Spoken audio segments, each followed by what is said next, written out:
Fala pessoal, muito boa tarde para você que está ligadinho aqui na programação da BMC News. Está começando agora o BMC Stock, seu programa com as informações do mercado financeiro no meio do dia, na hora do almoço.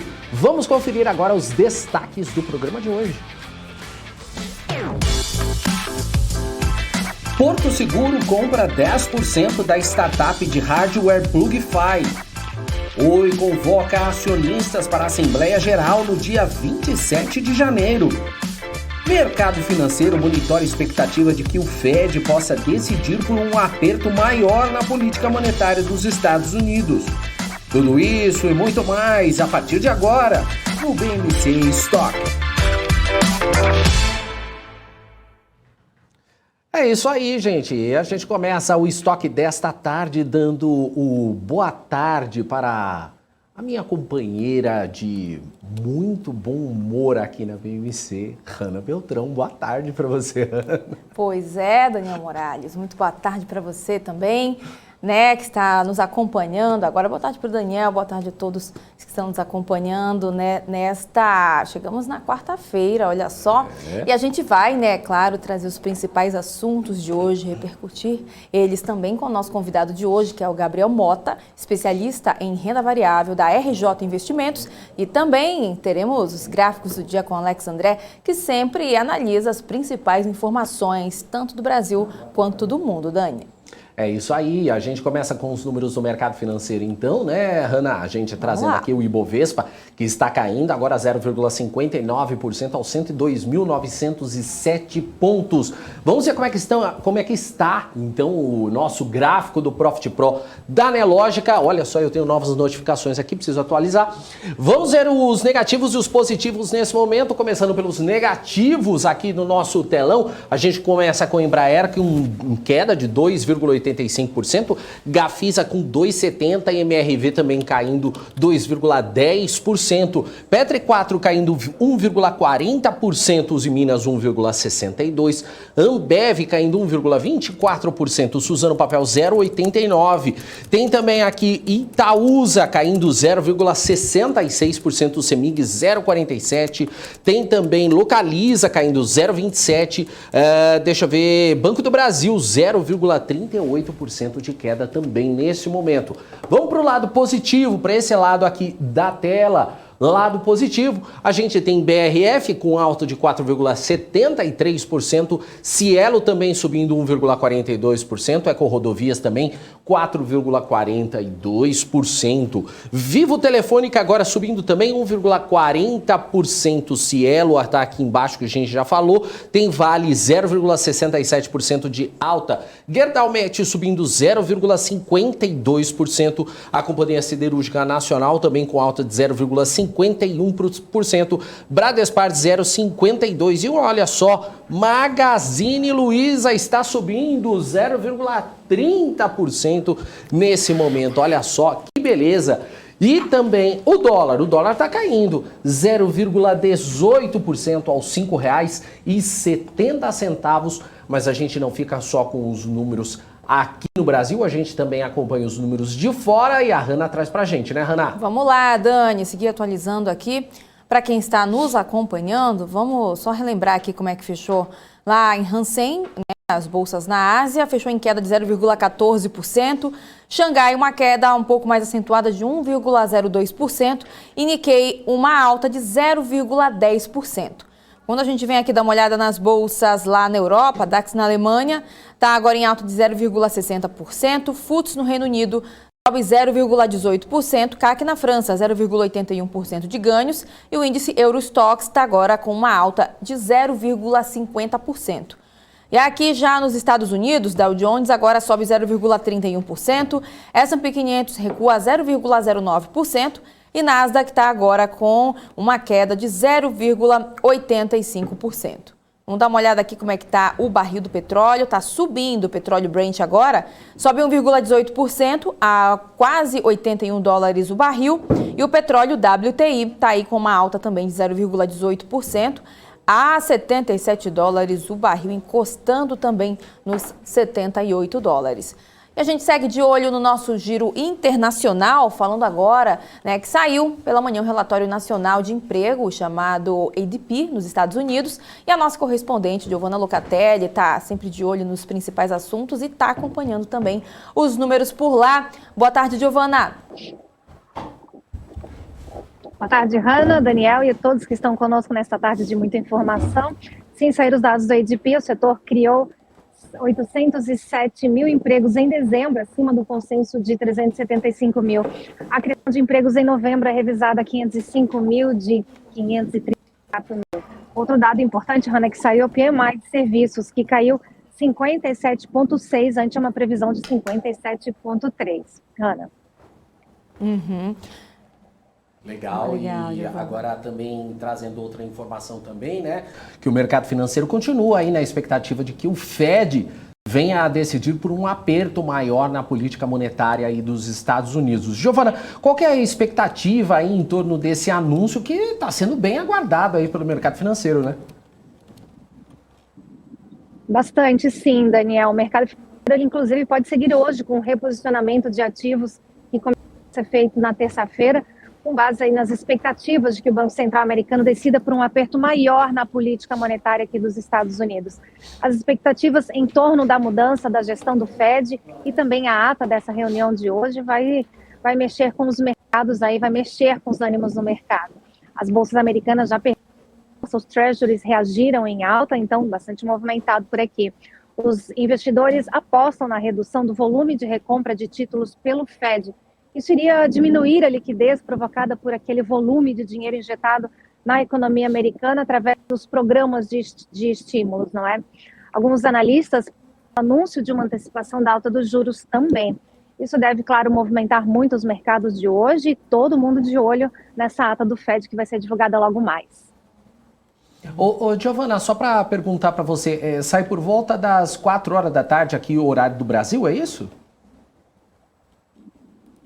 Exatamente, 4 horas horário de Brasil, e eu volto depois aí num Breaking News ao vivo no Top News para trazer essa informação. Fechado, combinado. Valeu, Giovanna Locatelli. Beijos para você, até mais tarde, então. Beijo, mais. Até, Giovanna Locatelli, que volta logo mais ao vivo no Top News. E os preços ao produtor do Brasil desaceleraram a alta de 1,31% em novembro, de 2,26% em outubro. E a taxa acumulada em 12 meses chegou ao menor nível em quase um ano, segundo dados divulgados hoje pelo IBGE, o Instituto Brasileiro de Geografia e Estatística. O resultado levou o índice de preços ao produtor a acumular até o mês de novembro uma alta de 28,86%, o quinto mês seguido em desaceleração e o menor valor desde fevereiro de 2021, quando registrou 28,50%. Entre as 24 atividades analisadas, o IBGE apontou que 17 tiveram variações positivas em novembro. As maiores influências no índice partiram de refino de petróleo e produtos de álcool, de 0,71 ponto percentual, outros produtos químicos com 0,47 ponto e indústrias extrativas que apontaram aí um recuo de 0,31 ponto. A pesquisa apontou ainda que os setores com maior impacto no índice de novembro sofreram influência do comércio internacional. Os preços de derivados de petróleo e álcool aumentaram 6,63% no mês e chegaram a 80,13% em 12 meses. O setor químico apresentou avanço de 4,90%, acumulando alta de 60,69% em 12 meses. Já o setor extrativo teve queda de 5,21%. O IPP mede a variação dos preços de produtos na porta da fábrica. Isso significa que é sem impostos e frete, de 24 atividades das indústrias extrativas e de transformação. E a gente segue, né, trazendo mais informações aqui, né, o Daniel Morales, falando agora, né, sobre a Porto Seguro, que assinou um acordo para a aquisição de 10% de participação na Plugify Tecnologia, uma startup brasileira de hardware as a service, por meio do seu fundo de investimento em participações Porto Ventures. Segundo o comunicado ao mercado divulgado pela empresa, a Plugify simplifica o acesso e também a gestão de TI para empresas de todos os portes. E aí a gente vê também aqui, de acordo com o comunicado, se trata de uma empresa do segmento de tecnologia que oferece aluguel de equipamentos eletrônicos e gestão integrada de TI para o segmento corporativo. E também a companhia, a Porto Seguro, terá direito de ocupar uma posição no Conselho de Administração da Plugify, mas afirma que a aquisição da participação não tem como objetivo alterar a estrutura administrativa da companhia, que vai continuar operando de forma autônoma e independente. É isso aí. E o CAD, o Conselho Administrativo de Defesa Econômica, deu aval para a compra da CELG Transmissão pela EDP Energias do Brasil. Vamos conferir os detalhes na reportagem. A aquisição foi aprovada sem restrições pela Superintendência Geral do Conselho Administrativo para a compra de 99,99% das ações da CELG Transmissão, detidas pela Companhia CELG de Participações pela EDP Energias do Brasil. O CAD foi notificado sobre a operação em dezembro e a aprovação foi publicada nesta terça-feira no Diário Oficial da União. Para a Superintendência Geral, a operação não representa prejuízos ao ambiente concorrencial. Na notificação, o Grupo EDP Brasil afirmou que a operação representa uma oportunidade de ampliação de suas atividades no mercado de transmissão de energia no centro-oeste do Brasil. Já para o Grupo CELG, a operação se alinha com a estratégia implementada de desestatização. Com a aprovação sem restrições, se o Tribunal do CAD não avocar o ato de concentração para análise ou não houver interposição de recurso de terceiro interessado dentro de 15 dias, a operação fica aprovada em definitivo. E o CAD também aprovou sem restrições a compra pela Direcional de 50% de participação em 8 projetos de empreendimentos imobiliários e de desenvolvimento aí com os direitos aí que são detidos pelo Grupo Cirela em Minas Gerais, especialmente na região metropolitana de Belo Horizonte. Em comunicado enviado à Comissão de Valores Mobiliários em dezembro, a Cirela informou que as partes acreditam atingir nos empreendimentos aí um objetivo dessa parceria, aproximadamente 2.700 unidades, com valor geral de venda potencial estimado aí de 650 milhões de reais. É isso aí, a gente segue aqui informando agora que o Ministério de Minas e Energia divulgou que a nova empresa estatal criada pelo governo para viabilizar a privatização da Eletrobras foi ativada. A empresa brasileira de participações em energia nuclear e binacional SA, a Embipar, vai assumir as atividades da Eletrobras, que não serão privatizadas, e fará a gestão de políticas públicas e controlará as empresas Itaipu Binacional e Eletronuclear, responsável pelas usinas de Angra 1, 2 e 3. Entre as políticas públicas que serão desenvolvidas pela nova empresa estão a universalização de energia elétrica, mais luz para a Amazônia, contratos de programa de incentivo às fontes alternativas de energia elétrica e ações do Programa Nacional de Conservação de Energia Elétrica. E a gente confere agora quem está participando, quem está aqui trazendo as suas informações para o nosso chat aqui no YouTube. Vamos trazer aqui então, vamos ver quem que está participando agora. Cadê a Hanna na tela? Vamos lá, Cadê ver aqui, acho que o pessoal só quer o Daniel hoje. Deixa o Daniel então. Não, vamos lá então, Hanna. porque tem o Maximus, tem o candidato a ministro, né? Sempre candidato a ministro aí tá firme e forte aí desde a semana do Ano Novo, tá aqui firme e forte com a gente, gostamos assim. Tem o Andradas também, o pessoal já está comentando bastante, fazendo pergunta aqui, né, Dani? É verdade. Tem o Rui das Neves aqui elogiando a Giovana, sempre chiquérrima, em lugares lindos a Giovana, sempre. Quem pode, quem não pode, fica aqui no Brasil. Fica aqui no Brasil mesmo, pois é. É isso aí. Tem também, quem mais que está por aqui? O MPK, Raniel, hashtag Raniel, cadê voltou. Vocês? Eu vim aqui até só para ver assustei, pois é, que a gente já estava no ar, falei, gente, será que a gente não está aparecendo? Mas acho que ele quis só ressaltar. Cadê a dupla Raniel? A dupla Raniel está aqui de volta. Rui das Neves aqui dando boa tarde para mim, para você sempre em 1080, você... Hanna, eu em 720, tudo bem. Ney Pérez... Daniel não guarda mágoas. Não, tudo bem, não ligo não. Boa tarde, Raniel, quem diz aí é o Ney Pérez, o Sandro Figueiredo dando o seu tarde pra gente. O Anime também tá por aqui, o Touro também, o Rodrigo Nicolino. Isso aí. Ezequiel Santos, o José Marcos Martins Ribeiro Filho, Andradas também já falamos. Quem mais que está por aqui? O Ezequiel Santos está por aí. Tem gente chegando nova aqui no finalzinho, tá pensando que o Thiago Almeida, Rafael Teixeira Castelo, Luciano Costa, Rosana Barros. Isso aí, gente. Forte aqui. Grande pessoal aí, sempre participando. Valeu, gente, deixa aí o seu like, se você não deixou o seu like, deixa aí o seu like e também se inscreva no nosso canal. Não se esqueça de fazer isso, porque isso ajuda também a gente aqui a ganhar o nosso pãozinho de cada dia, né? Dá essa moral aí pra tia e pro tio, segundo o Claudinho Trader, que colocou agora a melhor dupla da BMC. Um ótimo ano, tio e tia. Tio e tia, é isso aí. Valeu, Claudinho, obrigado.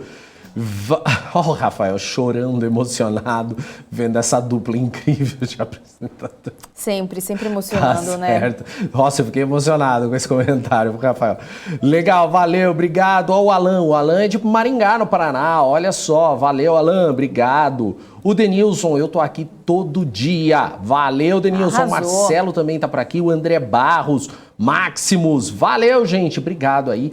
Vamos seguindo, então, o nosso BMC Estoque, começando agora a entrevista com o Gabriel Mota, que é especialista em renda variável da RJ Investimentos e que já está aqui com a gente ao vivo. Oi, Gabriel, boa tarde para você, seja bem-vindo. Boa tarde, pessoal, sempre um prazer estar falando com vocês aqui. Valeu, muito obrigado aí pela participação aqui na BMC. E eu já começo falando sobre 2022, que começou aí com o pé esquerdo para os investidores de renda variável, com a Bolsa Brasileira operando aí no vermelho. Queria saber quais as expectativas que você tem para esse ano. E com a renda fixa com remunerações cada vez mais atraentes, a recuperação da Bolsa ela fica mais difícil? Sem dúvidas, tá? Quando a gente olha aí para uma taxa de juros mais alta e até mesmo um efeito de inflação mais alto, fica mais difícil, principalmente para os setores internos, né? A gente elenca aí varejo e construção civil como um grande desafio. Quando a gente olha para uma alocação do investidor, também é complicado quando ele olha numa questão de custo de oportunidade, né? Então, ele tem ali alguns títulos que pagam 12% ao ano para poder... sem risco nenhum, né? Para que ele alocaria ali, alocaria aquele dinheiro dele na renda variável, se não paga um prêmio ali, uma taxa de prêmio para aquele risco, não faz muito sentido, tá? A gente vê aí já o começo do ano bem estressante, talvez uma antecipação do que a gente vai ver por todo esse ano. Quando a gente olha por fundamentos, a gente vê ali o Ibov com preço justo, com target justo ali de uns 125 mil pontos. O problema é chegar em questão de fluxo, em questão de ambiente mesmo, de business, né, para as empresas. Então, o que o investidor consegue fazer agora é olhar um pouquinho lá para fora ou esticar mais o prazo de investimento. A gente sempre bate aqui na tecla da RJ de que o investidor tem que esticar esse prazo de investimento em qualquer cenário, mas em cenários de caos, em cenários de alta volatilidade, isso é mais necessário ainda, olhar para o longo prazo mesmo, tá? 10 anos, é bem saudável, e buscar sempre ali as empresas com bom fluxo de caixa, né? Geradoras de caixa, que distribuem bons dividendos, que no final isso faz muita diferença. Quando você tem uma empresa que durante 10 anos pagou bons dividendos, você consegue ali dar uma ajustada no seu preço de entrada e você vê que, frente ao preço de mercado que ela vai estar praticando no momento, você vai estar tendo um lucro ali muito expressivo. 2021, com uma queda de 11,9%, mas, segundo a média aí das projeções das instituições financeiras para 2022, o índice ele deve alcançar os 124 mil pontos no final do ano, uma alta de quase 19%. Como é que você avalia as expectativas para esse ano? Como eu disse, a gente até tem um preço aqui da casa de análise que presta serviço para a gente, que é a Eleven, né, é uma das referências de mercado, para 125 mil pontos, e converge muito a esse número que você trouxe aqui, tá? Mas isso puramente é uma análise feita em cima de fundamentos e cenário geral. A gente pode ver aí o índice tradando, e aí não tem um período certo, e vai depender muito do que acontecer durante esse ano. A gente pode ver ele tradando a valores muito mais baixos do que isso, e não necessariamente a gente vai conseguir chegar nesse valor. Lembra aí que as expectativas de índice para o final de 2021 era algo em torno de 138, 140 mil pontos. E a gente, nas expectativas mais conservadoras, né, a gente tinha ali 138, 140 mil pontos, e a gente viu o índice fechando na casa de 106, 105 mil pontos, tá?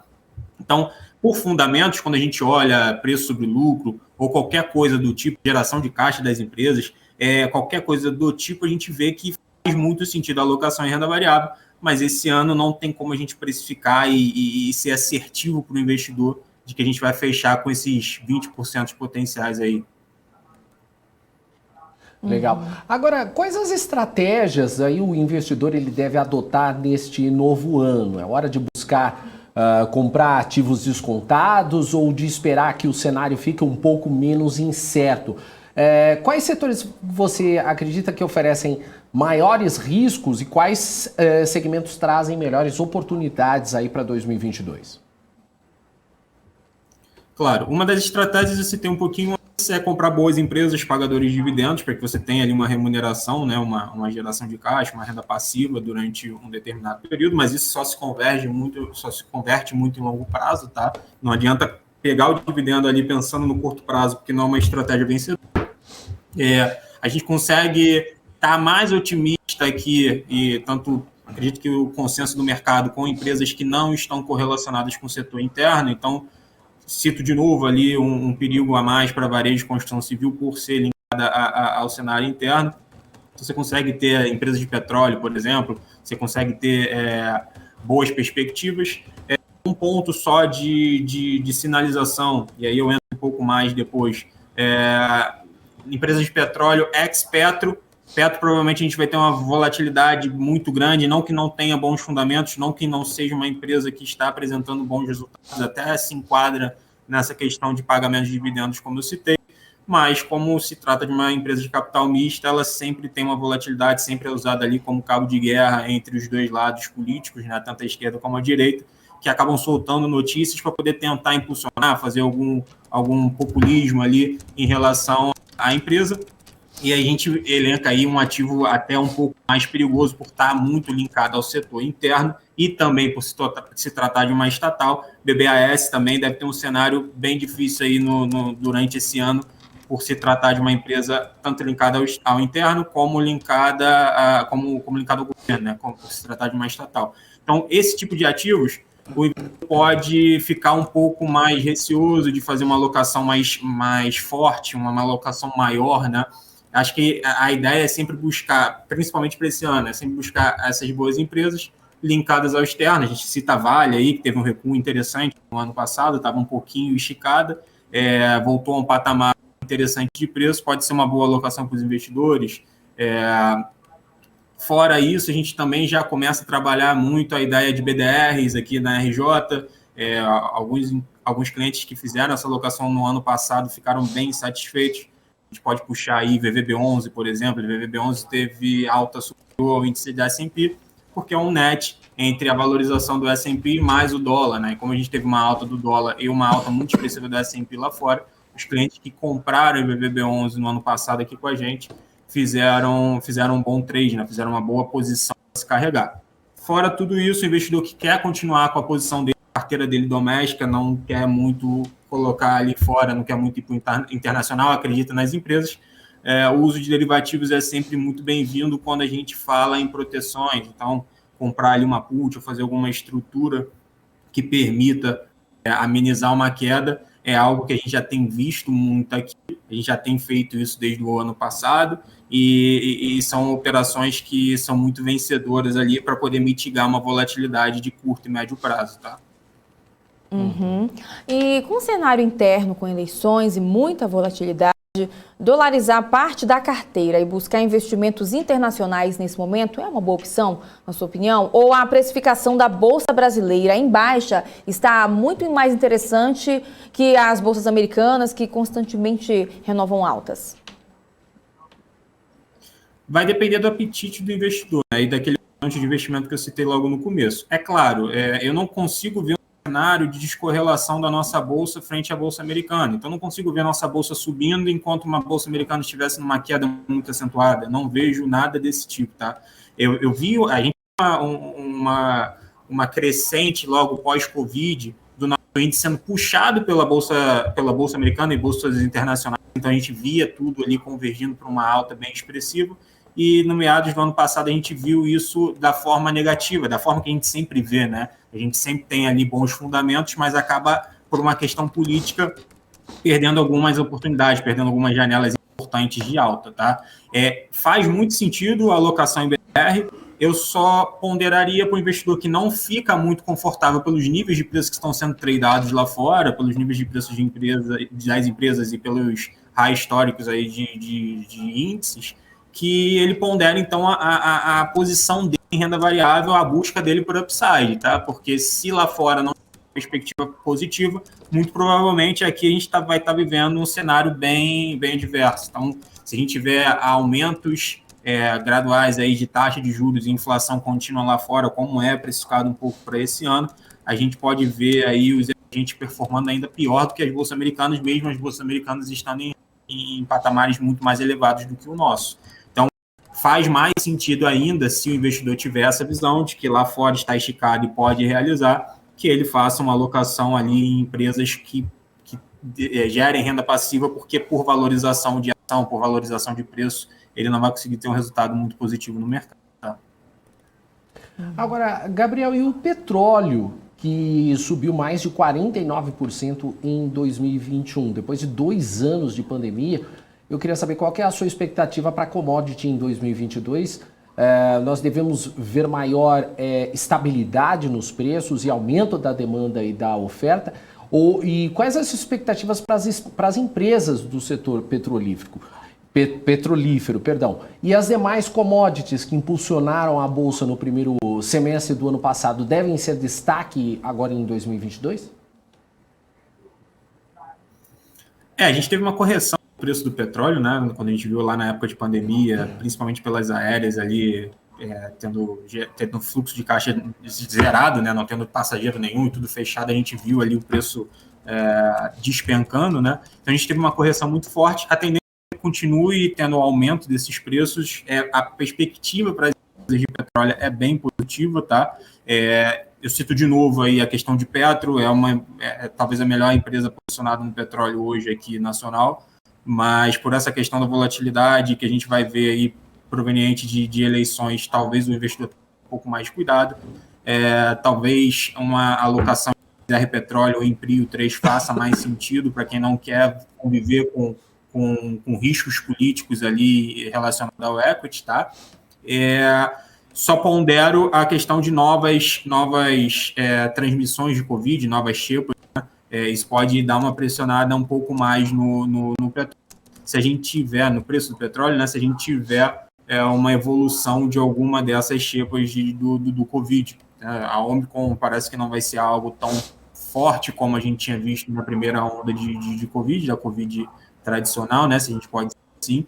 Mas se o aparecimento aí de uma nova cepa que seja tão letal ou tão transmissível como a gente estava vendo lá em 2020, pode ser que esse preço caia muito e as empresas vão sofrer bastante. De qualquer forma, se a gente tiver um cenário como esse, não vão ser só as empresas de petróleo que vão sofrer muito, elas provavelmente só vão realizar mais por estar em preços mais altos de mercado, tá? Em relação às outras commodities, principalmente minério de ferro, como a gente tinha comentado, de Vale, o risco maior a questão da China, continua sendo a questão da China, da Evergrande. Então, o investidor precisa colocar isso no pipeline dele ali de risco, tá? Ele precisa mitigar esse risco de alguma forma, sendo por uma alocação menor ou então realizando algum lucro que ele ainda possa ter nesse ativo. Lembrando que Vale chegou numa puxada muito forte alguns anos antes. Então, a gente ainda tem alguns investidores que, mesmo com a realização total aí, com essa realização forte de Vale, querem realizar o papel e continuam com lucro ainda expressivo. Mas é bom o investidor ficar com uma pulga um pouco mais atrás da orelha, ainda mais se tratando de China, como a gente não tem muita certeza do que pode acontecer, tá? Perspectiva positiva, mas esse risco, se ele ganha escala, se ele se torna um risco sistêmico, se ele se torna um risco real, é algo bem preocupante quando a gente pondera aí a demanda chinesa por minério de ferro, tá? Uhum. E tem uma pergunta aqui agora chegando dos nossos telespectadores. O Ney Pérez pergunta o seguinte: Gabriel, nesse primeiro semestre, antes das eleições, é melhor investir em FIIs do que em ações? Né? Ele quer saber se você acredita também em algum segmento que venha a ter mais disposição pré-eleições? Imobiliários, FIIs, é mais uma ideia de renda passiva, tá? Então, não precificaria um curto prazo para esse tipo de ativo. Vai na mesma ideia do que eu estava comentando sobre uma carteira de equity em dividendos. Então, são ativos usados mais para o longo prazo. O que eu acho que possa ter um pouco mais de vida tranquila, e se a gente pode dizer assim, de vida tranquila, são essas empresas estatais, começar efetivamente a falar de eleição, começar a trazer o debate eleitoral à tona, e talvez aí um pouco mais sobre varejo e construção civil pode ter não um cenário tranquilo, mas um cenário um pouco mais ameno do que a gente pode ver nos próximos meses, tá? Lembrando aí, a gente teve já 3 pregões com hoje, o cenário bem difícil, logo no primeiro dia de pregão a gente já viu alguma coisa ali vindo de Brasília, então pode ser que a gente tenha uma amenização do que vai acontecer nesse ano, tá? E não algo favorável, alguma perspectiva favorável. E de novo, um cenário até o primeiro trimestre, por exemplo, não é algo muito legal de se considerar para uma renda variável. Renda variável é longo prazo e a gente precisa aí esticar o nosso horizonte de investimento para ter ganhos expressivos, tá?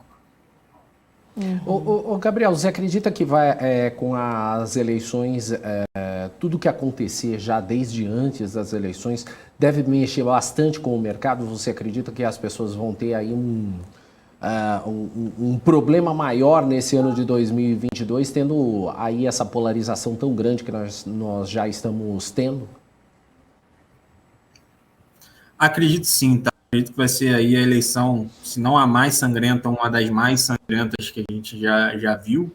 Então, acredito que vai ser um cenário ruim, não só para o nosso mercado acionário, mas como para o nosso país como um todo, tá?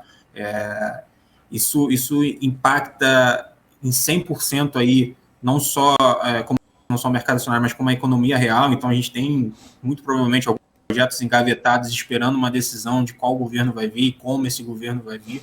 Então, isso impacta muito na geração de emprego, isso impacta muito em novos projetos tecnológicos, investimentos estrangeiros, que é muito importante para o país.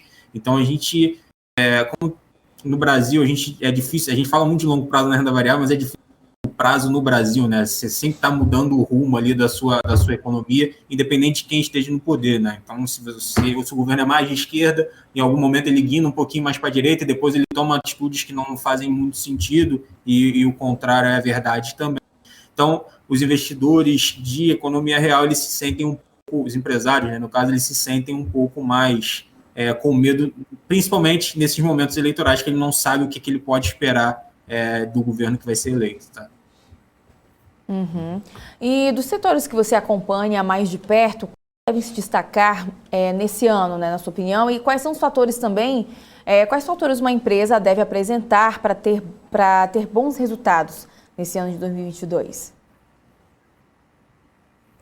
Legal.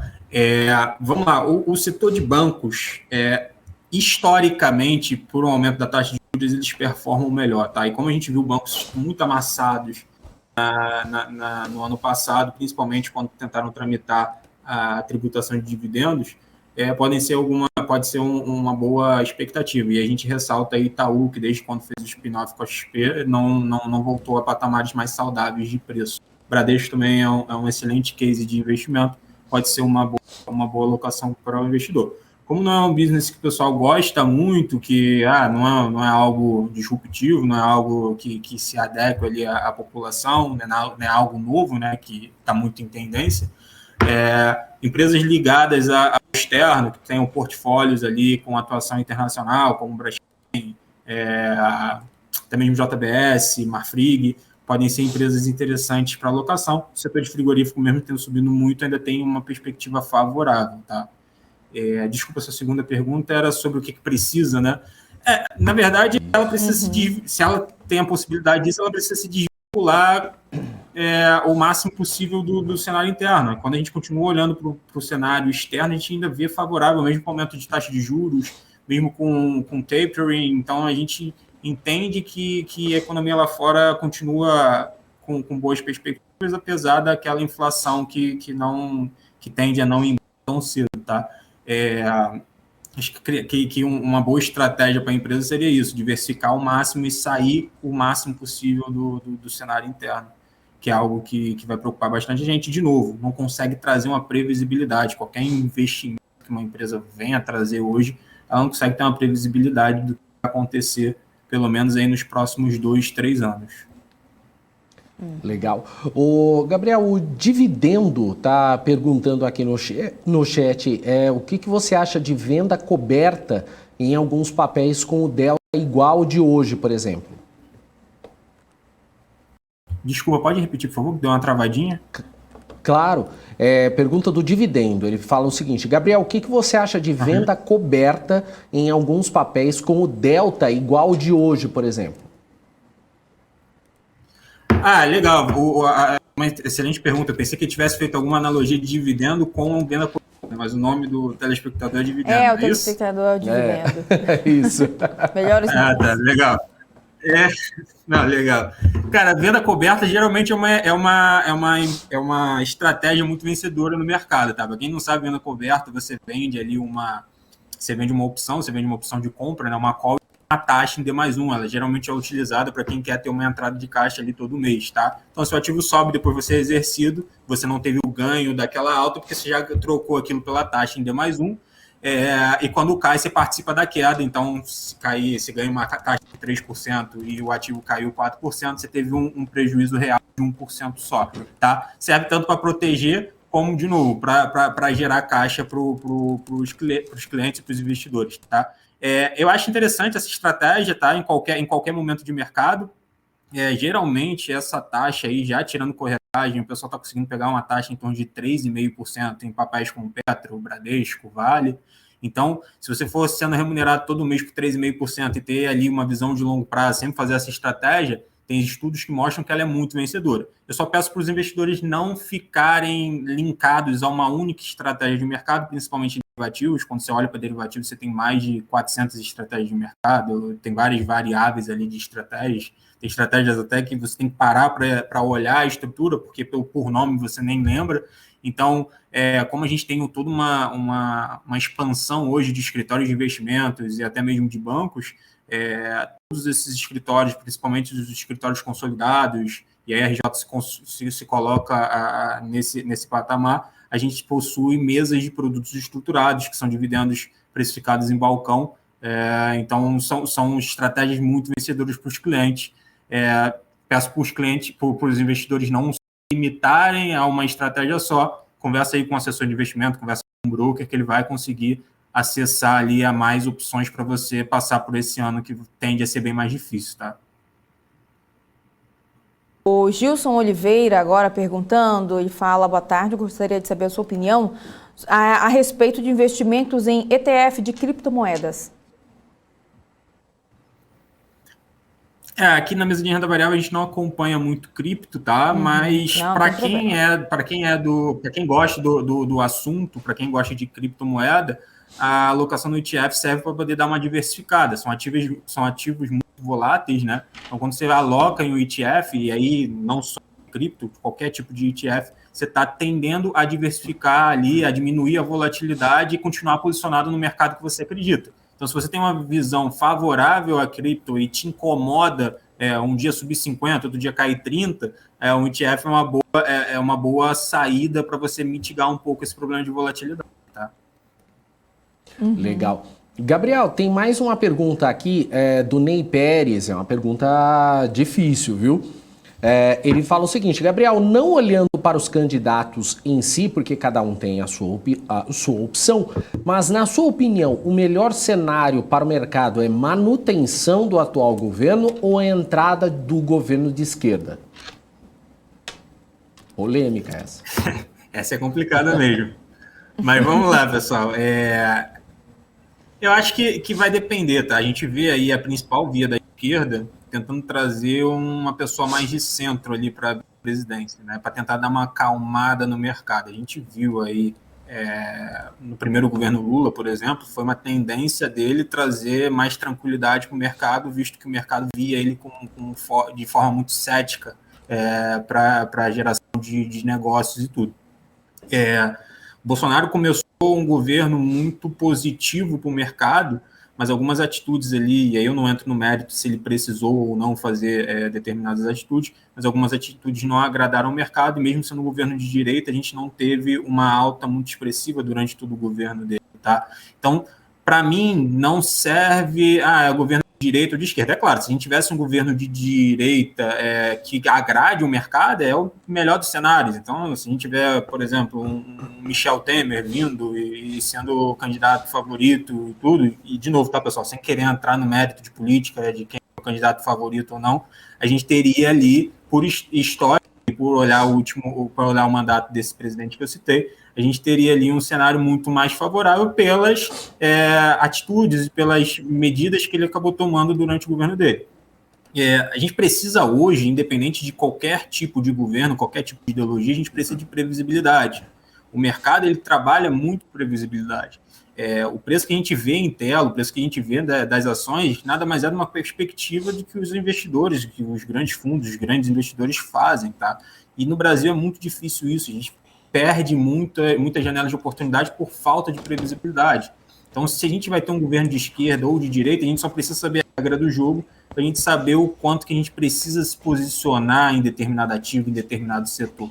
Não dá para a gente ter uma ideia de que um governo vai seguir uma linha e no meio do caminho ele virar totalmente a direção e as medidas que ele pretende para a economia. Tá? Isso que traz muita volatilidade, isso que faz a gente perder muito valor durante o tempo. Legal. O Gabriel, essas discussões políticas que a gente vê, o pessoal, aliás, no nosso chat adora discutir política. Às vezes a gente está falando de outro assunto e eles estão discutindo política. Mas como é que fica isso para o mercado? Essas discussões políticas, elas afetam de forma séria o mercado? Isso prejudica, de certa forma, o mercado? Ou essas discussões, elas são benéficas? Não, na verdade, benéfica só se você for aproveitar a janela de volatilidade, né? Então, se você vê ali algo que não tem muito sentido e você vê um ativo caindo muito, você acaba comprando num preço melhor. Tem um desconto ali que a gente sempre fala, né? Mas para trazer valor mesmo, é zero benéfico, né? De novo, a gente vê muito de ambos os lados, tá? Se a gente pode falar aí dos 3 pontos, né? Tanto de esquerda, centro e direita, a gente vê muito o mercado, as empresas, a economia sendo usada aí como palanque político.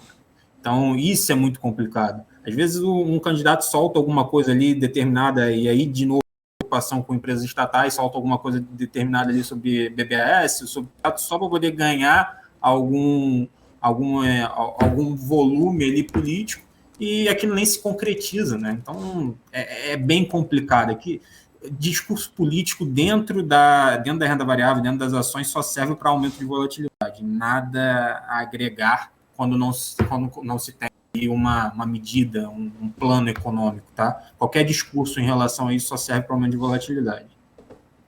Boa. Gabriel, mais uma pergunta aqui. Com relação ao varejo, e aí essa retomada da economia, a gente viu que pelo menos muitas empresas de varejo, elas estavam prometendo, né, bastante para esse finalzinho de ano de 2021, mas acabou meio que decepcionando. Como é que você analisa essa situação e como é que você analisa o ano de 2022 para esse setor?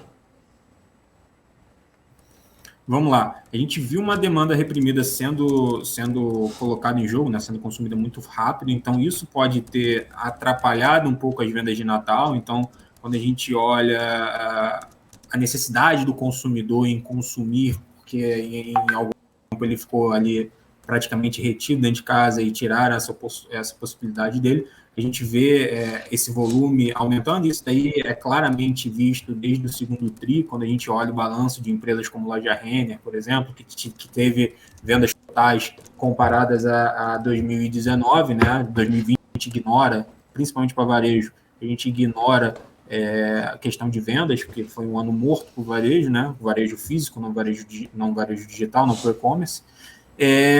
Mas a gente tem um fator muito importante aí, pega tanto e-commerce como o varejo tradicional, que é a inflação. Isso daí tira o poder de compra do brasileiro.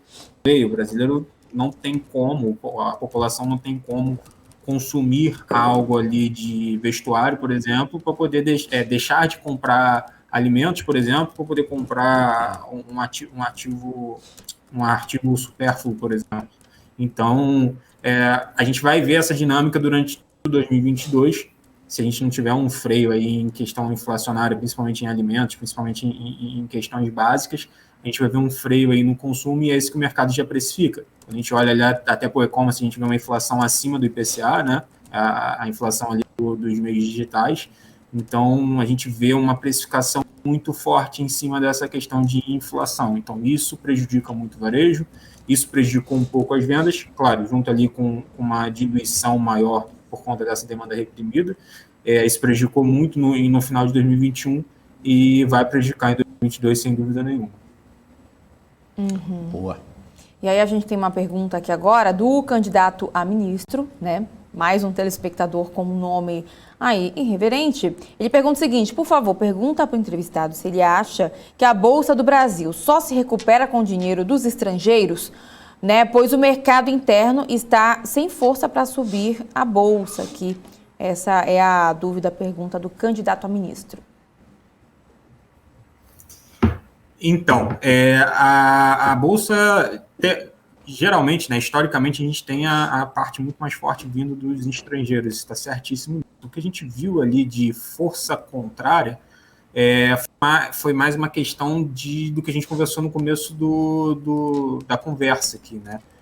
Foi o aumento da taxa Selic, a gente viu vários fundos, vários players nacionais, institucionais nacionais, vendendo posições por tomar resgates ali nos seus FIIs, nos seus mercados. Então a gente viu um fluxo muito forte vindo desses players, tá? E não estrangeiros propriamente dito.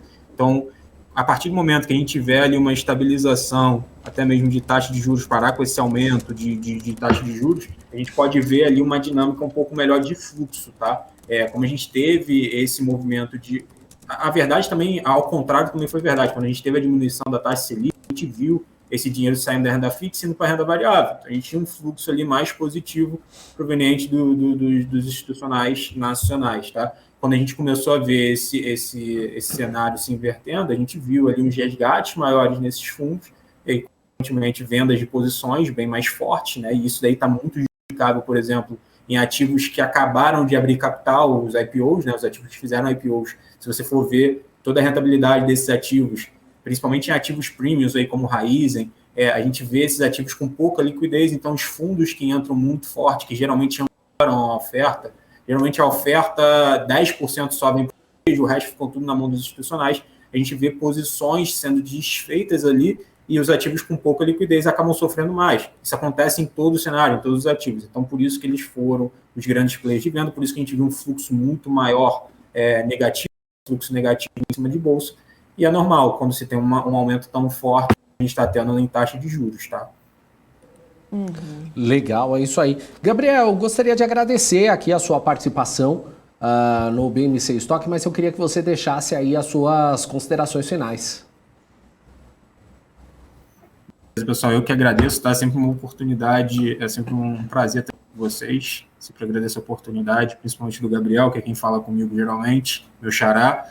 Já agradeço a toda a equipe de vocês e se fica um conselho aí para os investidores que estão acompanhando a gente, tentem se proteger dessa volatilidade de curto prazo, né? Se a gente olhar esse ano aí, vai ser bem volátil mesmo, vamos ter níveis mais estressantes de mercado, mas o cenário aí, quando a gente olha para 5, 10 anos com os preços, e aí sem olhar qualquer tipo de viés econômico ou viés político, quando a gente olha para os preços das empresas, a gente tende a ter um retorno muito positivo a longo prazo, tá? Acho que a alocação esse ano é interessante pelos níveis de preço. A gente pode ter patamares um pouco mais baixos, sim, mas se você esticar o teu horizonte de investimento para uns 5, 10 anos, muito provavelmente você vai ter um retorno bem positivo, tá?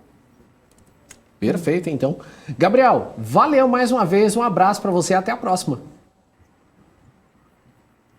Obrigado, pessoal. Tchau, tchau. Tchau, tchau.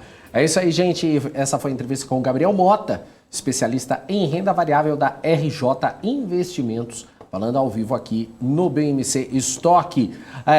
Agora a gente, eu até agradecer as perguntas do pessoal aqui, o pessoal fez algumas perguntas aqui que já eram repetidas, a gente já, o Gabriel já tinha respondido, mas agradeço também. Vamos então aos números do mercado financeiro, Hanna Beltrão. Vamos lá então saber como é que tá o mercado agora, né, pra gente ver como é que são os números, Dani. Olha só, tá na tela. E aí a gente vê que o Ibovespa tá agora recuando 0,45% aos 103.050 pontos. A gente vê que ele abriu aos 103.513 pontos. E aí a gente vê, então, que tá tudo bem dividido aqui. Tá tudo bem dividido aqui, a gente consegue dar uma olhada. E aí a gente vamos falar aqui rapidinho das maiores quedas, porque a gente tem Localweb recuando 5,80%, Redditor também com 4,17% de queda, a Positivo também aparece recuando por aqui, assim também como o Grupo Soma, né, várias empresas aqui do setor que estão caindo também, né, Dani? Vamos... Peraí, vamos... você tá perdendo aí o foco. Não tem problema, deixa na tela. Eu fiquei engasgada porque eu vi o Daniel engasgado, eu fiquei engasgada também. Deixa na tela aí, enquanto isso, vai tomando uma água lá, Hanna. Pode ir tranquila. Eu vou falando aqui. Entre as altas aqui, a gente vai vendo aqui Eco Rodovias, com mais 4,99%, agora subiu 5,14%. Tem BRF aqui com 3,97%, isso tudo no setor positivo que você vê aí. O Banco Pan tá subindo também 3,61%. Tem Cielo subindo 1,89%. BID11 aí, o Interbanco, subindo aí 2,22%. Idux 1,68%. Tem a Qualicorp também com 1,68% subindo. Vivo Telefônica aqui também subindo 1,42%, assim como o Pets com 1,39%. Minerva com 1,28%, Sul América com 1,27%, Marfrig 1,21%, Vale também está subindo 1,06% e o Carrefour também com 1,05%. Vamos para a parte negativa aqui do nosso mapa do calor do Profit Pro da Nelogica. A gente tem aí na tela também Localweb, também está aqui, uma das maiores quedas aí nesse momento, você vê ali no canto esquerdo lá em cima, 5,63% nesse momento, o PetroRio 5,55%, Semin está com 4,37% de queda, Raia Drogasil com 4,24%, Soma, o Grupo Soma também caindo 3,73%, Positivo também recuando 3,43%, assim como o VEG com 3,39%, a Azul também caindo 3,36%, Positivo, eu falei da Positivo já, 3,33%.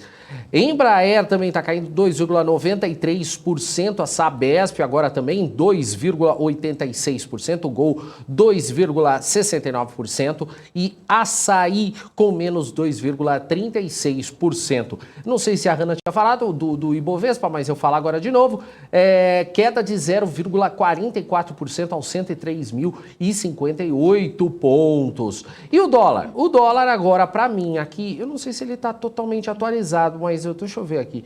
Deixa eu só atualizar ele aqui, que ele ficou com uma cor estranha, eu fiquei na dúvida aqui, peraí. Não, tá certinho, é isso mesmo. Ele está com uma leve queda de 0,04%, agora 0,3%, aos R$ 5,71. Esses são aí os números do nosso mapa do Profit Pro da Nelogica. Pode voltar, valeu! E aí a gente traz de volta a Hanna. A Hanna agora já está Pois é, o pessoal até perguntou aqui o MPK, a Hanna é guerreira, está engasgando e tá tudo bem? Gente, tadinha. Olha, não tá fácil. Às vezes acontece. Mas estamos bem agora. O que a gente vai fazer? A gente vai chamar ele, Alex André, que separa aí os gráficos, trazendo um olhar diferente para o mercado nacional e internacional. Vamos descobrir então o que o Alex tem de novidade hoje para a gente. Fala, Alex. Que não engasgou. Ainda não. Ainda não. Deixa ele começar a falar. Eu só engasgo de risada aqui, Daniel, com brincadeiras de vocês. Boa, olha, não ri da gente, não. Boa tarde, Hanna. Boa tarde, Daniel. Boa tarde a todos que nos acompanham aqui na BMC News, na BMC Stock de hoje. Como a própria Hanna comentou, né, a gente sempre traz os gráficos, né, 10 gráficos diariamente aqui no nossa programação, e hoje a gente não vai deixar de falar também, né, da Bolsa dos Estados Unidos, que, né, vem renovando máximas. Inclusive hoje a gente vê ali um movimento, né, diferente do que tem acontecido no começo do ano, né, tem renovado máximas por lá, mas tem uma preocupação muito grande, né, que tem, né, também rebatido aqui no Brasil, que é a relação do aumento de juros, né, a questão do tapering, né, vários gráficos a gente comentou aqui no ano passado para cá, e agora 2022 não vai ser diferente, mas com uma perspectiva diferente, né, ou seja, gráficos aí que vão ajudar você a construir o seu cenário, né, ou seja, top-down, para tomar a sua melhor decisão para os seus investimentos. Tá? Então, o primeiro gráfico, a gente tem aqui um dado interessante que a gente tinha comentado desse rotation, né, que está acontecendo no mercado, de growth para value, né, ou seja, né, ações, né, relacionadas a valor, né, para ações de crescimento para as ações de valor. E esse gráfico é muito interessante, que a gente tem aqui uma relação, né, ou seja, da média, né, ou seja, de crescimento, né, das ações de Russell 1000, ou seja, as ações, né, de small cap americana, né, e a gente consegue observar, principalmente quando a gente consegue olhar a estimativa, né, ou seja, de IPS, ou seja, de múltiplo, a gente consegue observar principalmente, né, que as ações de valor, né, têm ali, né, uma relação principalmente de crescimento de earnings, né, comparado com o decréscimo, né, de earnings pelas ações de crescimento. Ou seja, o que eu quero dizer nesse gráfico?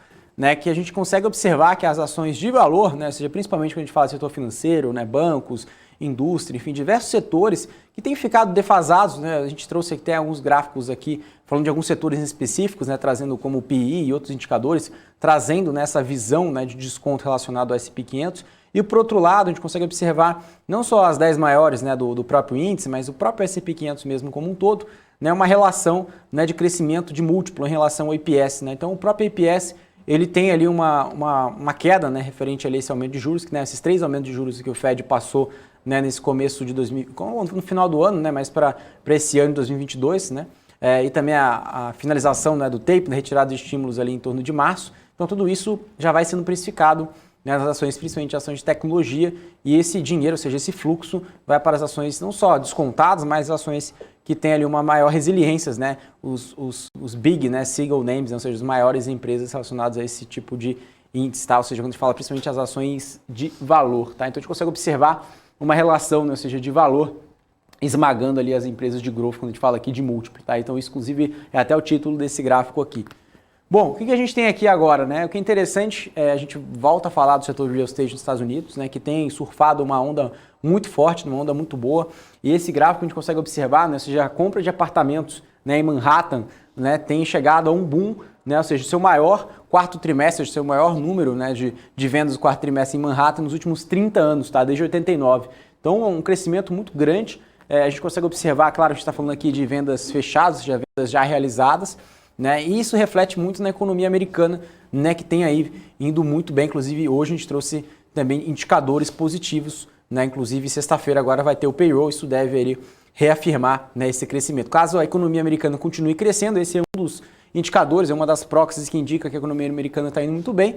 Um fator que já o Banco Central já está adiantando é a retirada de estímulos, pode acelerar ainda mais a retirada de estímulos e também a alta de juros. Então, tudo isso reflete, né, ou seja, alguns economistas, alguns estrategistas já torcem, né, para que a economia dos Estados Unidos, né, enfraqueça, né, ou seja, dê uma arrefecida para isso poder aí postergar, né, essa retirada, essa eventual retirada de estímulos em março e essa alta de juros nesse ano. Tá? Então isso é um ponto adicional que o mercado vem enxergando, mas até o momento, né, a economia americana vem indo muito bem. Isso vem trazendo fluxo para as ações americanas, né? Inclusive vem batendo recordes, né? Ou seja, tem muitos indicadores positivos, mas um fator negativo que é o Covid, né? Que a gente sempre comenta aqui, nenhuma grande novidade, né? Vem batendo recorde após recorde, né? Dia após dia, número de infecções mesmo que as mortes estejam em números ligeiramente baixos comparado aqui ao histórico, né? Bom, agora a gente vai para esse gráfico aqui que é interessante, né? É um índice do Goldman Sachs de ações mais shorteadas, ou seja, eles fazem um basket, né? Ou seja, uma cesta de ações que tem o maior, né, percentual de short, né, por parte dos investidores institucionais. Então eles criaram com essas ações de short, né, ou seja, que são as mais shorteadas nos Estados Unidos, criaram um índice, né? E o que é interessante, pessoal, quando a gente pega esse basket, né, de ações mais shorteadas, que a gente está no momento que a bolsa está num recorde histórico, quando a gente fala da bolsa, a gente está falando do S&P 500, né, principalmente, e a gente comparar com o S&P 500 na máxima histórica, mas as empresas short que poderiam, né, aumentar esse nível desse índice, ou seja, à medida que o índice vai subindo, as companhias, né, vão se principalmente ali ganhando, né, ou seja, mais valor de mercado, como a própria Apple, né, 3 trilhões de dólares, as companhias se valorizando ao longo do tempo, os investidores, né, vêm fazendo esse hedge, ou seja, vêm aumentando o short. É isso que a gente tem observado, né, nas últimas janelas, né, principalmente ali em 2020, né, no 2021 também a gente teve uma pernada ali, mas olha que interessante, né, a gente tem aqui principalmente esse range, né, ou seja, essa banda, né, ou seja, de short, né, em termos do índice, ou seja, tanto um aumento de short, diminuição de posição de short, né, monta a posição de short novamente, e a gente está numa posição aqui, né, que está beirando, né, abaixo, né, dessa média, né, ou seja, desde o ano passado, desde o começo do ano de 2021, né, comparado com janeiro de 2021 até agora, ou seja, a gente está no menor nível, né, de empresas, né, ou seja, de investidores, né, tomando short no mercado do que o começo do ano de 2021, né, mesmo com o Covid, né, acelerando muito mais do que antes, né, claro que a gente está falando de uma variante diferente, mas a economia dos Estados Unidos está indo muito bem, ou seja, a janela de oportunidade, ou seja, essa janela de oportunidade do mercado, né, principalmente quando a gente fala de realização, mesmo com esse S&P, né, ou seja, nesse eventual patamar, alguns investidores têm mudado, né, a sua visão e colocado que ainda assim tem crescimento de earnings, mesmo com todas essas variantes que a gente tem comentado aqui sobre a economia americana. Tá? Então esse ponto que é interessante, ou seja, o short por parte dos investidores institucionais tem diminuído, ou seja, os investidores estão, né, encerrando o short, né, uma parte do mercado, que a gente fala das ações mais shorteadas, e mesmo, né, com esse patamar do índice lá em cima, ou seja, lá na próxima das máximas históricas. Tá? Então é interessante olhar para esse ponto aqui também. Tá? Pessoal, o que é interessante nesse gráfico aqui do S&P 500, né, a gente olha os maiores retornos, né, anuais da história do S&P 500. Tá? Então a gente está falando aqui, quando o S&P 500 ele fecha com retorno acima de 20% no ano, qual que é a tendência do próximo ano fechar, né, próximo a isso, enfim, ou num patamar muito bom. Isso é muito grande, tá? Essa correlação, tá? Ou seja, quando um índice, o S&P 500, ele fecha próximo de 20% até acima disso, como aconteceu no ano passado, a tendência para o ano, né, o ano que vai suceder, né, seja que seja um ano melhor, né, tão próximo a quanto teve no ano anterior. Tá? Então isso que é que a gente traz nesse estudo aqui, que é interessante, né, de acordo ali com a LPL Research. A gente tem aqui o ano de 1954, né, que performou 45%, e no próximo ano fechou em 26%. Né? Então, a maior parte dos retornos foram retornos positivos, né, e foram retornos fortes, exceto, né, duas janelas, que é 1980, né, que fechou ali em 25%, e no próximo ano fechou com uma queda de quase 10%.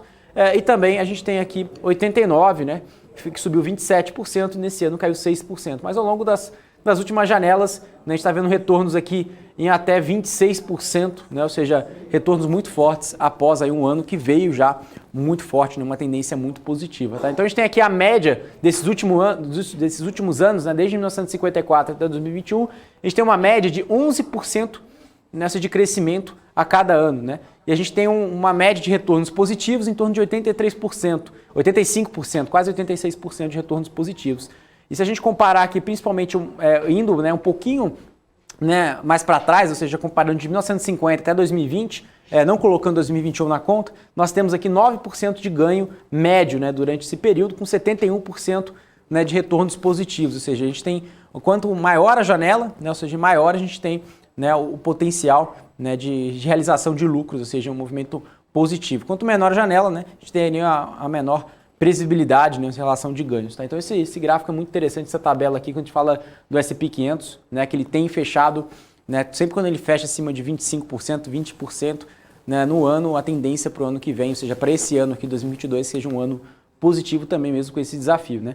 Se o mercado está acreditando nesse crescimento, né, mesmo com todos esses desafios que a gente comenta aqui, vai falando ao longo da programação da BMC News, a gente tem, né, esse gráfico que é interessante, esse velocímetro aqui, como pode dizer, da CNN, né, que ele traz aqui relação, né, tanto entre fear e greed, né, ou seja, quanto ganância e medo do mercado americano, e acima de 50 já entra no patamar, né, de ganância. Então o mercado está muito positivo, ou seja, o mercado está acreditando que a Bolsa Americana pode se valorizar ainda mais, né, com 66 pontos. Lembrando, né, pessoal, que um mês atrás o mercado estava em torno de 20 pontos, né, ou seja, ali no extremo medo, né, ou seja, principalmente com a preocupações sobre a variante Ômicron e também sobre aumento de juros, né, e tudo que a gente está falando aqui a gente tem repetido, mas principalmente com uma retórica diferente, né, com gráficos que vêm sendo atualizados diariamente, né, e lembrando que no ano passado, no mesmo período do ano passado, começo do ano, estava ali neutro, né, na casa de 50 pontos, tá? Ou seja, o mercado está mais otimista do que no ano passado, nessa mesma janela, se comparando até mesmo comparado com uma semana atrás, tá? O que é interessante agora, né, esse gráfico a gente fala sobre investimentos, né, o que é interessante quando a gente fala de investimentos tanto em planta e equipamentos, nas principais companhias do S&P 500, quando a gente destrincha, né, investimentos em software, né, investimentos, né, tanto ex-software, ou seja, tirando software, e também total, né, ou seja, somando-se os dois, software, investimentos em tecnologia, tanto investimentos que não são atrelados à tecnologia. E o que é interessante, pessoal, essa linha pontilhada a gente vê o total, né, ou seja, a junção dos dois, e essa linha branca a gente consegue observar investimentos em software, né? Porque esse crescimento foi muito forte desde 2017 até agora. Não foi só a pandemia, né, que acelerou os investimentos em tecnologia, isso já tinha sido feito ao longo dos últimos 4, 5 anos, por maior parte das companhias, principalmente as maiores companhias do S&P 500, que não é nenhuma grande novidade. Mas o que é interessante que agora, no curtíssimo prazo, principalmente aqui no terceiro trimestre de 2021, com uma tendência para o quarto tri, que tenha desacelerado os investimentos de software, a parte de tecnologia. E, por outro lado, a gente vê uma tendência de recuperação por parte de investimentos, né, que não são propriamente ditos como tecnologia, como software. Então, o que a gente consegue dizer aqui, principalmente nessa leitura um pouco mais genérica, um pouco mais branda do mercado, é que as empresas têm intensificado seu CAPEX, principalmente relacionados também quando a gente fala de empresas ligadas a varejo, como lojas físicas, ou seja, não tem descartado esse tipo de modelo que tem mostrado como muito assertivo. Então eles usam a tecnologia, a omnicanalidade como um meio, né, e não como um fim, né, e as lojas físicas continuam sendo uma atratividade adicional, principalmente quando a gente fala aqui de infraestrutura, né, de plantas e equipamentos, né, não só na parte da indústria, na parte do varejo, na parte como um todo aqui. Mas é interessante a gente falar isso, que as empresas vêm investindo cada vez mais. Se a gente colocar aqui na visão na Bolsa Brasileira, a gente tem essa visão também, né? A Vivara, Grupo Mateus, diversas companhias construindo e até batendo recordes em anos anteriores em construção de novas lojas. Então é interessante a gente trazer esse gráfico aqui, tá? Agora que a gente vai trazer dois gráficos para falar do S&P 500, a gente continua falando um pouco mais, dando uma ênfase para esse índice, né? Ou seja, que é uma referência global. A gente tem a market cap, ou seja, tamanho, né, de market cap relacionado às 10 maiores empresas do índice, né? Ou seja, que a gente sabe que as 10 maiores empresas do índice colaboram com os maiores retornos, né, da Bolsa por lá. Se a gente tirar essas 10 maiores, a gente ia observar, claro, que não seria, né, mais de 25% de ganho, né? Seria muito menos. Né? Então, essas 10 maiores empresas que proporcionaram realmente um ano muito bom para os Estados Unidos. Né? Então, o fechamento do dia 31 de dezembro do ano passado, né, a gente consegue observar que 30%, ou seja, 1/3 da Bolsa do S&P 500, ou seja, da Bolsa Americana, está na mão dessas 10 companhias, ou seja, esse tamanho, né, de peso, ele tem ganhado uma participação muito grande desde 2016 até agora, saiu de em torno de abaixo de 20%, chega na casa de 15% ali, até 30%, ou seja, dobrou a participação nos últimos 5 anos, né, das empresas, né, do S&P 500. Ou seja, por que isso aconteceu? Porque as empresas vêm ganhando participação, ou seja, valor de mercado, isso vem ganhando peso no índice, inclusive a própria Apple, como eu comentei anteriormente, mais de 3 trilhões de dólares de market cap. Então isso traz uma relevância muito grande, sim, para o próprio S&P 500. Né? Se a gente pegar só a Apple, é muito maior que a Bolsa Brasileira, né? Diversas vezes por aqui, tá? São mais 3 trilhões de dólares, valor absurdo. Bom, e se a gente falar em relação a earnings, né, ou seja, a contribuição de earnings para o S&P 500, ou seja, se a gente sabe que é 1/3 da Bolsa Americana do S&P 500 são as 10 maiores, enquanto essas 10 maiores companhias contribuem em relação a lucro, né, para o próprio índice S&P 500. Então, nós sabemos aqui, né, ou seja, baseado, né, nos últimos 12 meses, né, em relação a earnings, né, que já foram reportados, nós temos aqui no fechamento do ano em torno de 25%. Já chegou a bater ali 32%, mas agora estamos em 25%, ou seja, 25% do lucro apresentado pelo S&P 500 estão na mão das 10 maiores companhias dos Estados Unidos. Então, isso é interessante também trazer essa leitura, seja de EPS, né, que a gente fala de lucro por ação, tanto para cima quanto para baixo, que isso dita sim na relação de expectativa de lucro para a Bolsa Americana, principalmente para essas 10 maiores, e isso pode ditar o rumo do próprio índice S&P 500, tá?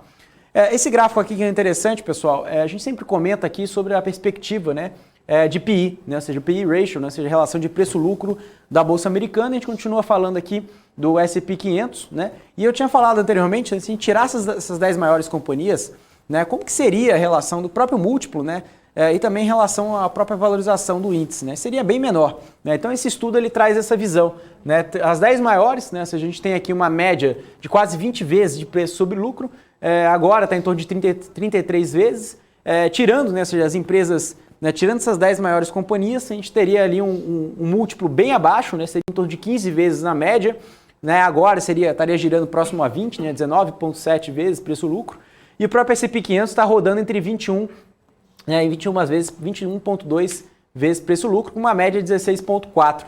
Ou seja, o que a gente traz essa visão aqui, mesmo com essas 10 maiores, né, tem um múltiplo mais esticado, 33 vezes, mas, né, considerando aqui o S&P 521, a gente tem aqui restos das companhias que não estão nem entre o top 10, né, e nem em relação ao S&P 500, estão com múltiplos mais abaixo. Ou seja, o que dita, né, as próprias empresas small cap, como eu falei lá no primeiro gráfico, né, as empresas relacionadas ao índice, né, Russell 2000, né, Russell 1000, que traz uma visão muito clara que as empresas small caps, né, estão deixadas de lado, né, principalmente para os investidores, olhando, né, até que no Brasil está acontecendo isso, né, essa visão que os gestores estão preferindo liquidez, né, os maiores nomes, né, de single names, ou seja, as empresas maiores, né, esse movimento que a gente chama de flight to quality, né, os seus investidores alocando em empresas maiores, empresas que têm maior previsibilidade, empresas que têm maior liquidez. Então isso tem acontecido nos Estados Unidos, tem favorecido o próprio índice S&P 500, mas também, né, a gente tem colocado, né, essa visão desse rotation entre value e growth, né, mais uma visão aqui que a maior parte das empresas também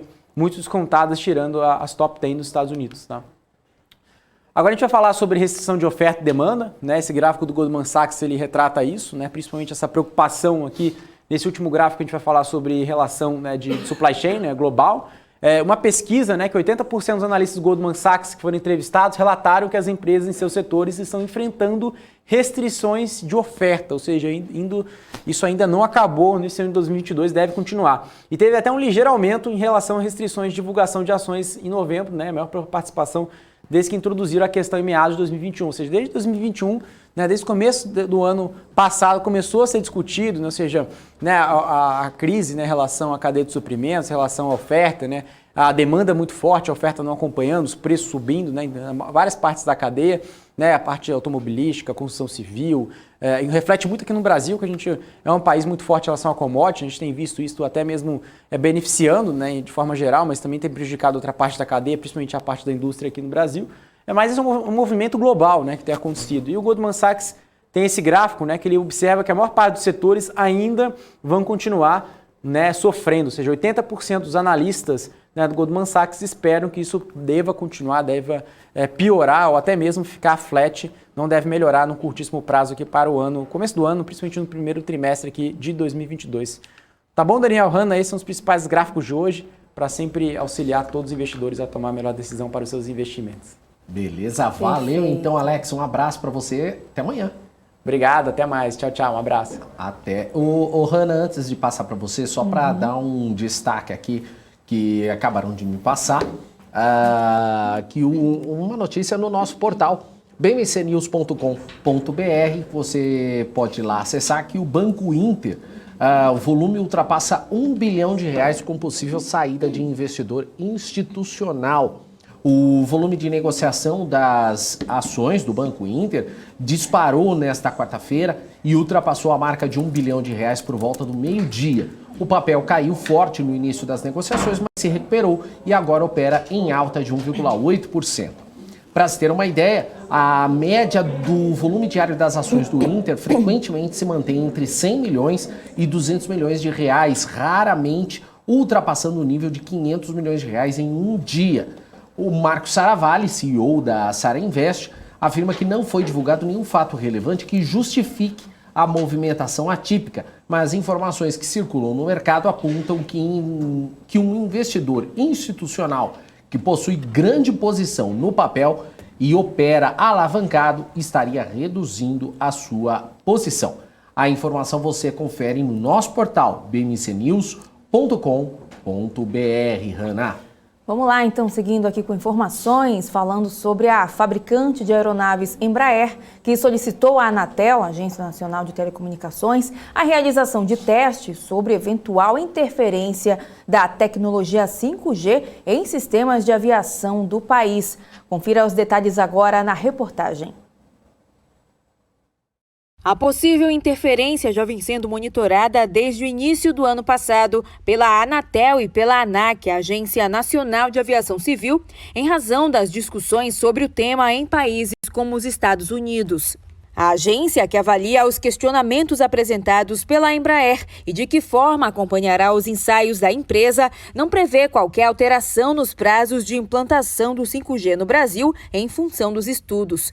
O nível de atenção das autoridades brasileiras sobre o assunto é medido por uma questão técnica. Os Estados Unidos, onde existe uma preocupação sobre possíveis interferências, decidiram utilizar a faixa de 3,7 a 3,8 GHz para as redes 5G comerciais.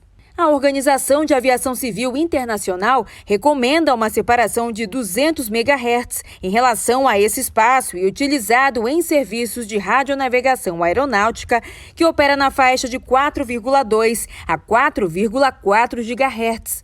A aviação depende dessa faixa para o funcionamento dos radioaltímetros, que calculam a altura de uma aeronave acima do solo, sistema sensível para a operação aérea.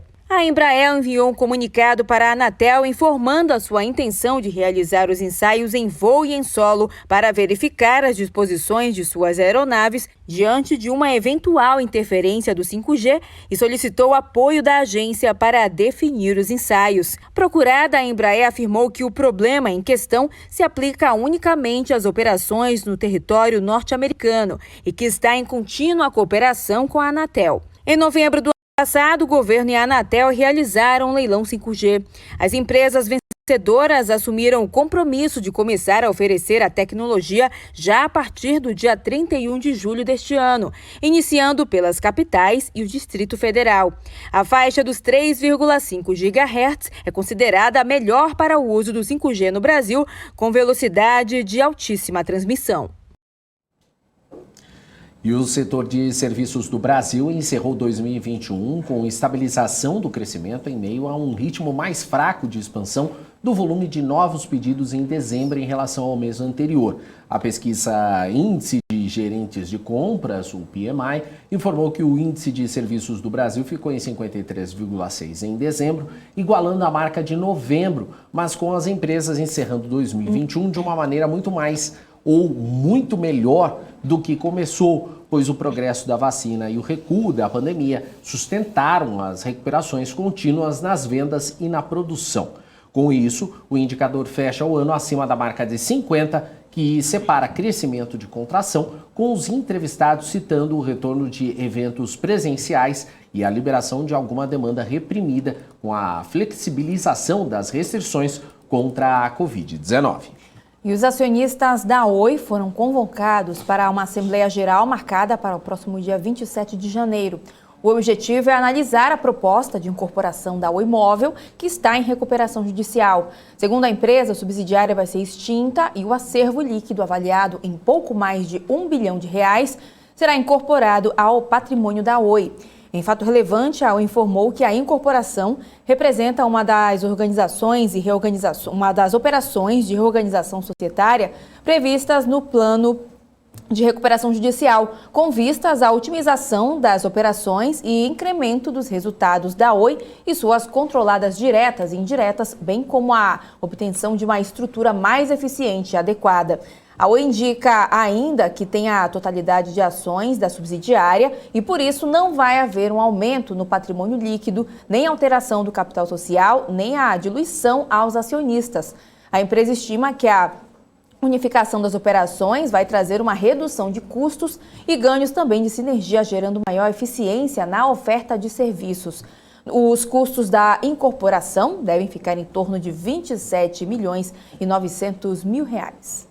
É isso aí, Hanna Beltrão. Vamos nos encaminhando aí para o fim do BMC Stock, mas a gente pode também dar uma olhadinha nos números do mercado financeiro nesse momento, vamos lá. Pedir aí para o nosso grande Léo ou para o Júnior colocarem na tela, olha só. Vamos lá, porque o Ibovespa agora está recuando 0,78% aos 102.700, agora 102.655 pontos.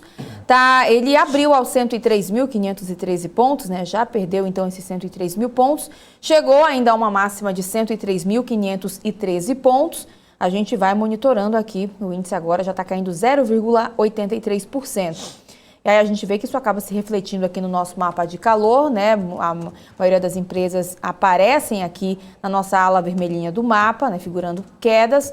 Destacando aqui para PetroRio, que agora cai 6,56%. Depois a gente vê Localweb caindo 5,55%, Semin recuando 5,56%, Redditor está com uma queda nesse momento de pouco mais de 4,60%. Depois a gente vê aqui RRRP3, a 3R Petroleum, aí que recua 4,35% na verdade. Temos também a Azul, a companhia aérea agora recua 4,65%.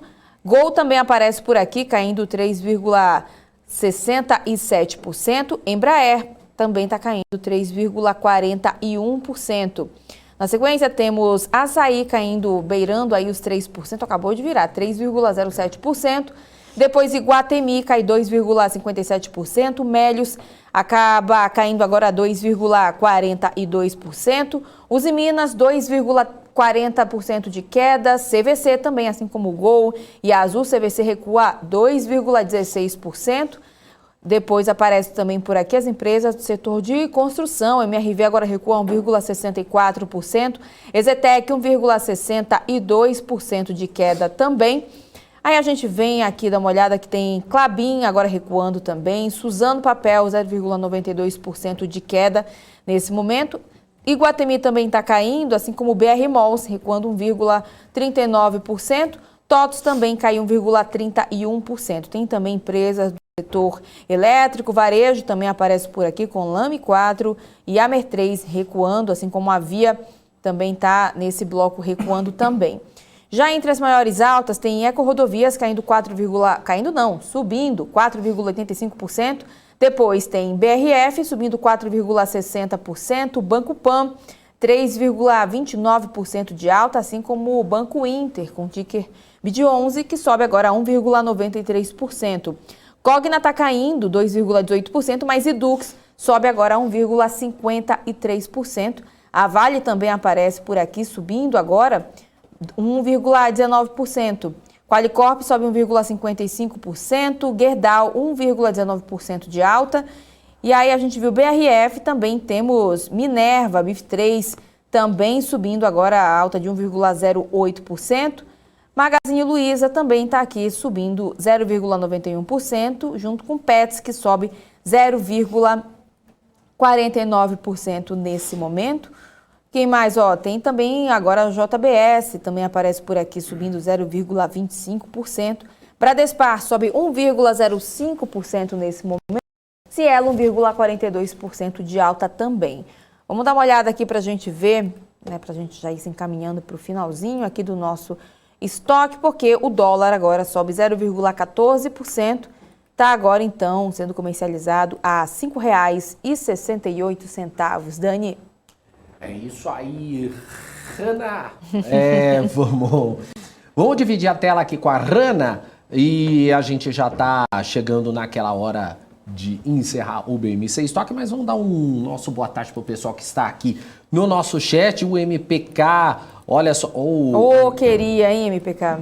Ele apagou. Apagou, MPK. Poderia dar para colocar aquele meme, apagou, mas a gente viu. A gente viu. Poxa, eu tava falando de panetone e eu queria almoçar panetone. E eu vi ele falando que panetone é melhor do que chocotone. Eu lembro dele ter colocado isso, então... ele colocou de volta aqui, tá na hora daquele prato de panetone do Natal que ainda não acabou. Quem disse que não acabou?